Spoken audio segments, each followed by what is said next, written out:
How many people don't actively share with your network that you're in real estate? Why not?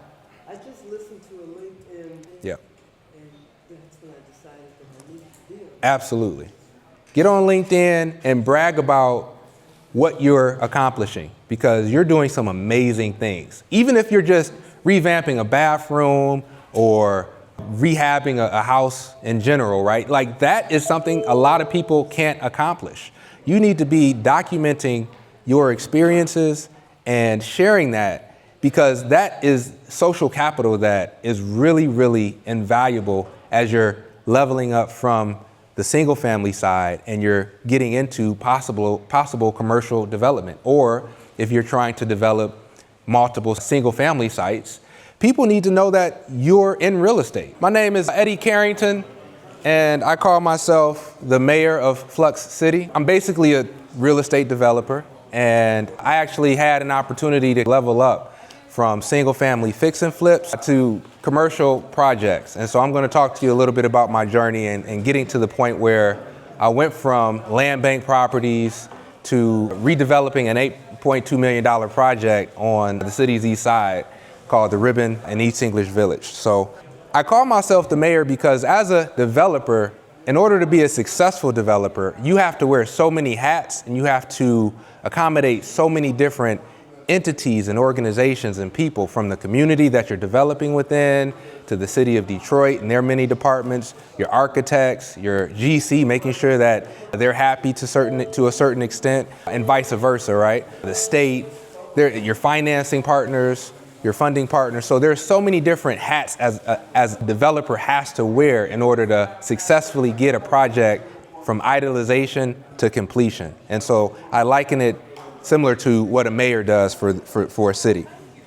But I have over a decade of real estate experience, mostly single family fix and flips. So I got into the real estate game when I worked at the bank, and this was early 2000s. And as a banker, a majority of the customers that I had were Big Three employees. When I was working at the bank and I noticed a lot of my customers invested in real estate, my Big Three customers invested in real estate, and I pulled a few to the side and I said, why are you putting so much energy and effort into these real estate properties? And a majority of them looked at real estate as their primary source of retirement, not their Social Security, not their pension or their 401k from their career. They looked at real estate as their primary source of retirement income. And there were a lot of individuals that I was working with that were making some pretty good money in real estate. And so that kind of sparked an idea in my mind. Let's get into real estate. Let me try my hand at purchasing a property, fixing it up, and either flipping it or renting it out. And over the years, I did pretty decent on the single family fix and flip side. Some wins and some losses. I bought properties, fixed them up, sold them for a profit. I purchased properties, fixed them up, leased them to tenants. And I also bought properties and ended up having to, in some scenarios, sign them back over to the land bank because I ran out of money fixing it up. And I came to a conclusion that it would be better to give it back to the land bank, even after putting thousands of dollars and tons of hours of my time and energy into this property, giving it back to the city of Detroit, specifically the land bank, due to the fact that I was not able to complete it. But eventually, I was introduced to commercial real estate when I snuck into a Detroit homecoming event back in 2016. I was introduced to a developer by the name of Cliff Brown. And Cliff Brown did the Co, and he also has an amazing project over in Southwest Detroit by this train station called The Brook. But in 2016, when I was introduced to Cliff, I got that same interest to try my hand at something different. Earlier on, it was the Big Three customers that I had at the bank. In 2016, I'm introduced to commercial real estate by Cliff Brown, a person that looks like me, talks like me. He's up there presenting to professionals, and he's in a hoodie and Jordans. I'm like, man, that's what I'm talking about. He's up here comfortable in his own skin, right? And I could relate to him. And so that, in turn, got me to a point where I started looking into how I could level up from the single family fix and flips to the larger commercial projects, such as what Cliff was able to accomplish with the Co. And my journey led me to different organizations such as Building Community Value and eventually Capital Impact Partners' Equitable Development Initiative. And this is where you have these organizations that are providing you with information and processes and knowledge on how to develop commercial properties, more specifically Capital Impact Partners' EDI program.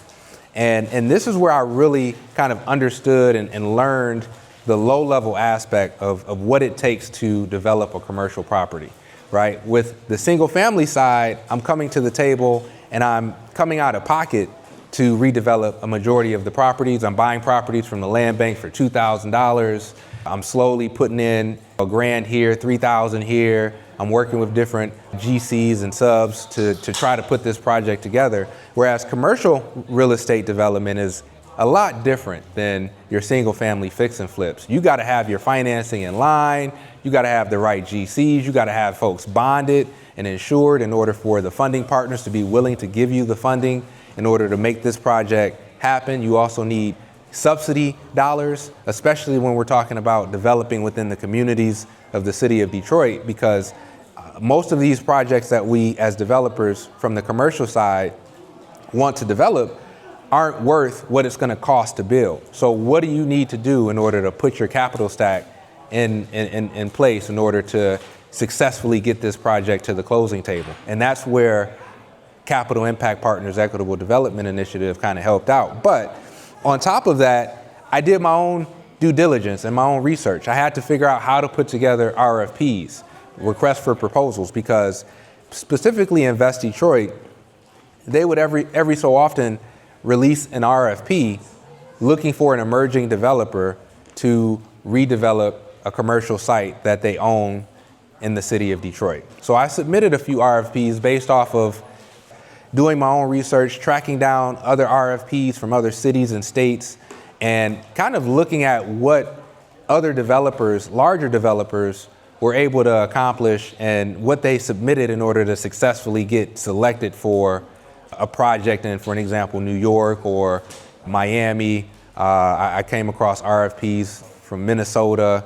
And once again, I would just really sit down and deep dive into these RFPs with a goal of fine-tuning how I approach submitting for proposals for projects from, for an example, Invest Detroit or even the city of Detroit. So the opportunity finally came up for me to level up from the single family fix and flip to the commercial side of development. And that opportunity is a project on the East Warren commercial corridor at East Outer Drive and East Warren, or East Warren and Kensington if you're familiar with this area. It was an old Charter One bank that Invest Detroit purchased and put an RFP out for an emerging / diverse developer or development team to come and redevelop this site into something greater. And at that point, I've had an opportunity to submit proposals. I've got denied a few times. I've been able to fine tune the wording and what I wanted to incorporate.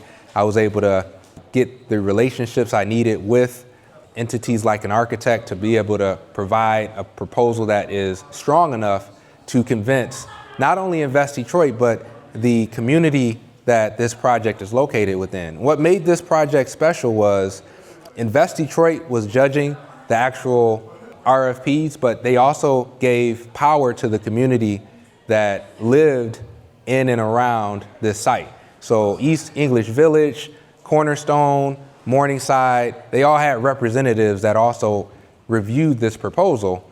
And luckily, one of the strategies that I put in place early on when it comes to a site that I'm interested in is community engagement. Even before I get a yes or a no from the entity that is releasing an RFP, I'm talking to the community to understand what they want to see on this site that they walk by, bike by, drive by on a daily basis. Because if this is not in a neighborhood that I'm familiar with, I need to understand, once again, what my customer base, which is the community, really wants to see from this site.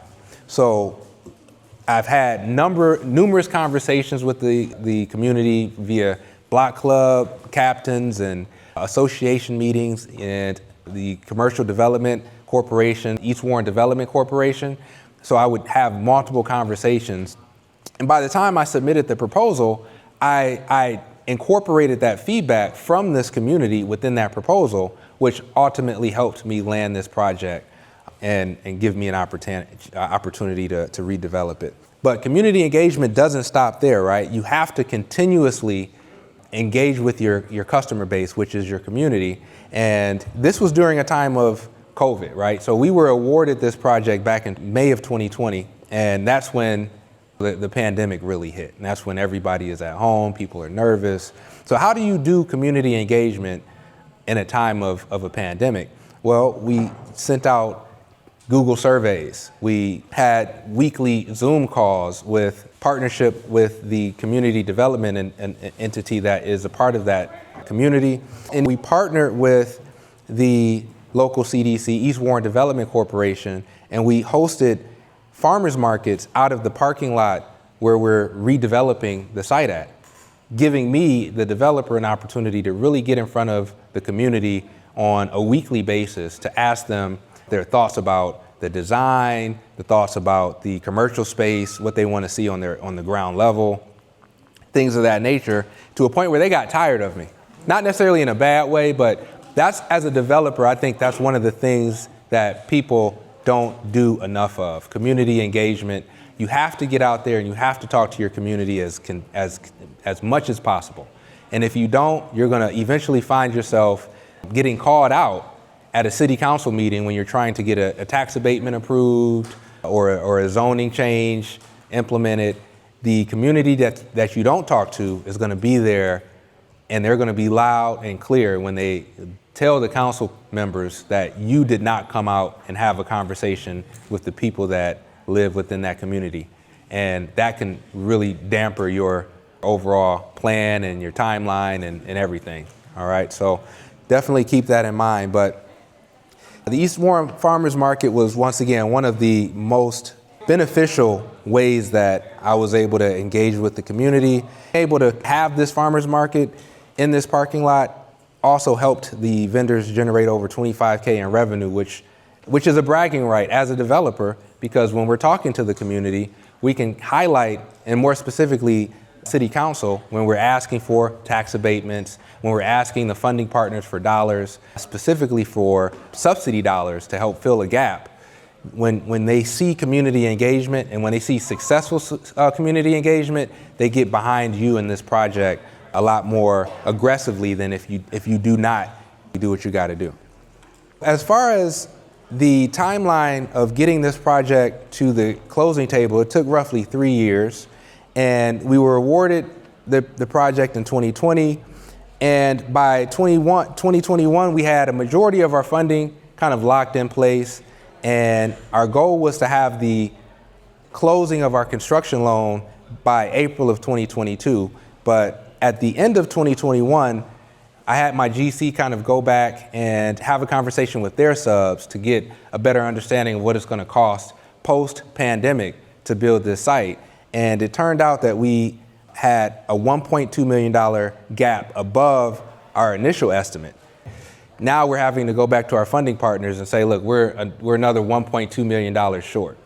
And we need to figure out what we need to do in order to fill that gap. Where can we get more subsidy in order to fill that shortfall that we have now?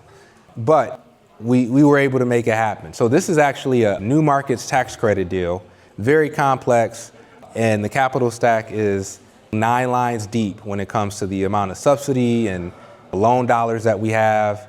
But we were able to close this construction loan in 2023, and we completed this project back in October of 2024. And we finally had our first tenant move in January of 2025, and we're roughly around 50% occupied now. But what is this project that we redeveloped? So we converted an old bank, 1-story bank, into a 3-story mixed-use facility, 21,000 square feet in total, with 18 100% affordable units and then we have commercial on the ground level. This is what really excites me, and that's the commercial space. And the reason why is this is what the community was asking for. They cared about the apartments up top, but they really, really care about where they can spend their money. One of the commercial tenants that we have lined up is a yoga studio. Fitness was one of the things that the community was asking for. They were looking for a space where they can work out, focus on mental preparation, things of that nature. We also have a very, very unique restaurant concept coming into this space as well. So Little Liberia, it's an Afro-fusion pop-up restaurant, but now they're not going to be a pop-up anymore. They're going to have their own space. They're going to have their headquarters here in this space. And this is a 3,000 square foot restaurant, and they should be closing on their construction loan very soon. These are the things that really kind of round out this project for me once these tenants can kind of serve their first customer. I'm really putting a lot of energy and effort into making sure these commercial tenants are successful at, once again, getting to the closing table, having their ribbon cutting, and being able to service their clientele in the way they want to. So are there any aspiring developers in the room? All right. So I'm talking to you, right? If I was able to accomplish what I was able to accomplish with this site, you should be able to as well with whatever project you're working on. Now, at the same time, commercial development is one of the hardest things to do when it comes to real estate. It's really, really tough to take a concept from idealization to completion. There are so many different moving parts, so many different partners, so many things that need to go right in order for you to, once again, get a project to a point where you're able to service your first customer, whether it be a residential tenant or a commercial tenant or both, right? But at the end of the day, it's a bit of a grind. And when I say it's a bit of a grind, it's a lot of a grind. Because this project, imagine working on a project for 3+ years and you're putting your money into it, but you're not making any money from it. And even with this said, this project is completed and we're working towards getting our commercial tenants where they need to be, but we're not making a ton of money off of this site. We're just hoping that it breaks even, and if there is a little bit left over to pay my car note and cover some Chipotle here and there, I'm happy. But the real opportunity is appreciation. And when some of the grant dollars that are still in the form of a low interest loan fall off, allowing for me to have more equity in this site in comparison to where we're at today. I just want to point out that this is something that you can do as well. It's not easy, but it is doable, right? So stay focused, stay in the game. If you have the right property, if you have the right partnership, if you have the right vision, you can make things happen, right? If you got the right team, you can make things happen. You don't need the Wu-Tang Clan for your development team. You don't need 9, 10 folks on your squad, right? You just add to your team as you need to add to your team.